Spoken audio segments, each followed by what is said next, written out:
Hello, friends. Welcome to Creative Medicine. In this lecture, we will learn about Clonazepam.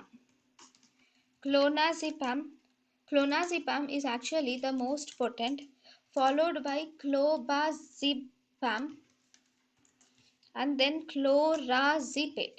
Clonazepam, clobazepam, chlorazepate. These are anticonvulsant benzodiazepines. In these clonazepam, clobazepam, chlorazepate, tolerance will develop within after 6 months of usage. Tolerance will develop. So because of this, these are only used as an add-on anti-epileptic drugs.